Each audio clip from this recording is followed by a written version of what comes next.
So the first pillar of emotional intelligence is self-awareness. Now this is considered to be the foundation for all of the other components of emotional intelligence. This is the one you have to get right. Self-awareness means being aware of what you are feeling, being conscious of the emotions within yourself, being able to recognize your own state of mind, and crucially, having the ability to change direction based on how you're feeling.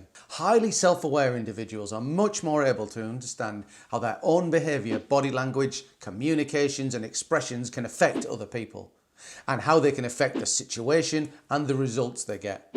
And crucially, self-aware people can stop, modify, and change behaviors to positively affect results and situations. We all know those people who shoot that angry email off without thinking. It causes a situation to blow up and be worse than it is. Well, that's a classic lack of self-awareness and a lack of emotional intelligence. The more emotionally intelligent and capable people will pause, take their time, and consider, how is my response likely to be perceived by an audience? You won't see angry emails from these people.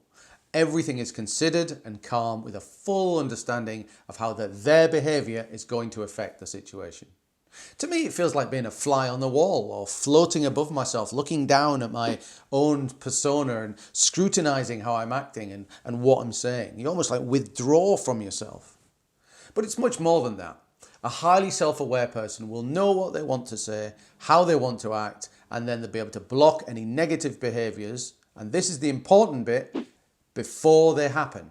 It's no good saying something you shouldn't have and then realizing, oh, that wasn't a good idea. That's far too late, and the consequences are likely to be on their way already. So how can you become more self-aware? Well, here are a few easy tips that will all help on the journey to being a more self-aware leader. Tip 1. Be open to feedback, especially the tough messages. Now this is always difficult because everybody always says they're open to feedback, that they're happy to take the constructive messages and they're part of a feedback culture. Well, in reality, taking feedback, and especially the developmental messages, can be a really hard thing to do. You might not agree with what's being said. You might even think it's total nonsense. And I've seen many people simply dismiss criticism as being invalid or irrelevant. But that would be a mistake. And one of the best things that you can do to be more self-aware is to actually make sure that you listen, absorb, and seriously consider the feedback that comes back to you. Because if your behavior made somebody feel a certain way, then it's something you need to understand. What aspects of your behavior caused that situation? And why did you act like that? You can learn a hell of a lot about yourself from taking the time to properly understand and digest feedback messages, even though it can be really hard. Tip 2, recognize your triggers. Now, everybody has their triggers. Situations that cause an emotional or an uncontrolled reaction, often leading to unwanted consequences.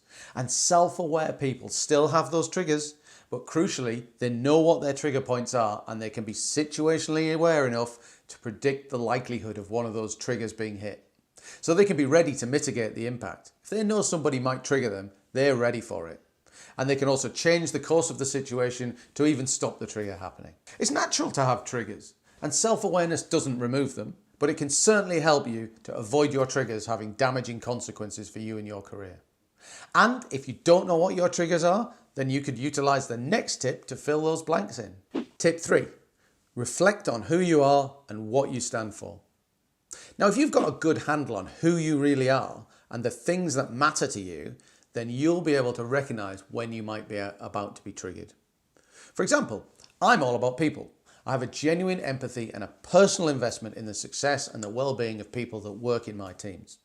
And I've found to my cost that when my team gets criticised, yes, I used to take that pretty personally. And yes, that was definitely one of my trigger points. But once I began to understand what I wanted from my own career and what my own personal mission was, then I knew that people meant a lot to me. And I was highly likely to take any criticism personally simply because I wanted my team to succeed so much. So after recognising that as fundamental to my personality, I began to be much more aware of what people were saying about my teams. And I began to take those comments not as criticism, but as feedback that we could act on. I told you feedback is hard to take. And amazingly, that turned me from a person that was triggered by team criticism to somebody that actually welcomed those messages. I couldn't get enough of it. Because I knew I could take that feedback and then make everybody else be better. That was a classic self-awareness lesson. Tip 4, slow down. People that have low emotional intelligence find that they've reacted to a situation before they've even realised what's going on. And it's that speed of reaction, that lack of control, that really gets people into trouble. A great way to build self-awareness is to slow down. I've seen people do that by getting control of their breathing or counting to 3 before giving their views on a situation. And that can be really hard in the maelstrom of work conference calls where people are all interrupting each other and talking over each other and trying to get their points across. It can be even hard to get 1 second of silence in some calls, I'm sure you're aware. But adding that space into a conversation can really help. Slow down, take time and think. Even a couple of extra seconds thinking about whether you should send that email or say that comment can make the difference. Now, it's far from easy, but you'll find that developing self-awareness will give instant results. And the more you practice, the better you will get.